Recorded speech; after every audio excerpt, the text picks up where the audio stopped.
What's going on, guys, and welcome back to a brand new video. Today I'm going to be going over which NHL goalies I feel were a disappointment this season, and I just want to make it clear before we get into it that these aren't in any specific order, nor do I dislike any of the players on this list.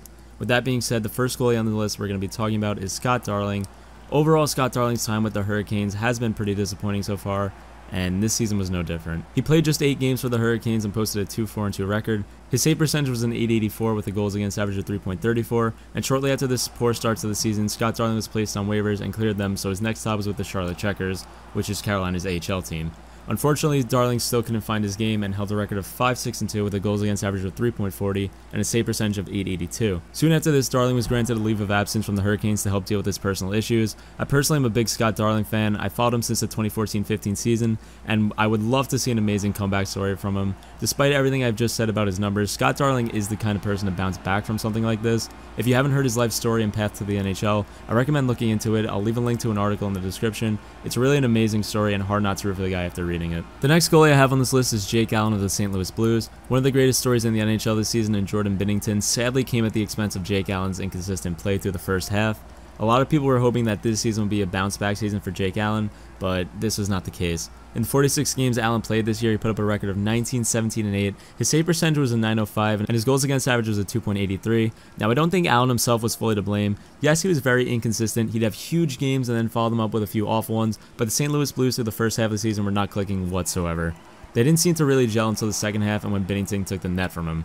Jake Allen let in an immense amount of soft goals this season and many times couldn't make the big saves the Blues needed, which is why they went with Jordan Binnington. And with Jordan Binnington taking the net from him, I wouldn't be surprised if we see Jake Allen on the move, and I think a fresh start is something he maybe could use. The next goalie on the list is Cam Talbot. As I'm sure you guys know, Cam Talbot was traded halfway through the season, so we're going to be looking at his numbers with both the Oilers and the Flyers. This year with the Oilers, Talbot went 10-15-3 with an .893 save percentage and 3.36 goals against average. In just his 3 games with the Flyers, he put up similar numbers. He was 1-2-0 with an .881 save percentage and a goals against average of 3.70. Cam Talbot, since his big season with the Oilers in 2017, has seemed to be on a decline. I wouldn't be surprised to see Talbot fall into a smaller role as a backup or in a tandem, but I think his 60-plus game seasons are definitely behind him.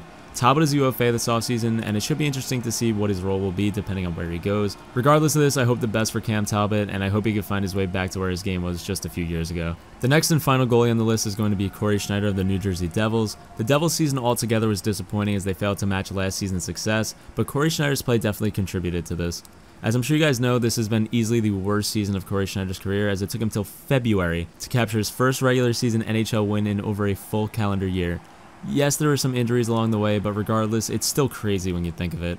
Cory Schneider, like Scott Darling, also spent some time in the minors. In the NHL, he was 6-13-4 with a .903 save percentage and a 3.06 goals against average. In the AHL, he was 2-4-2 and held a save percentage of .881 and a goals against average of 3.24. Although I do think Schneider's best days are behind him, I think his next season definitely will be a better one. I don't think it's possible for Cory Schneider to hit another slump like he did this year, and if he does, that might very well be it for him in the NHL altogether.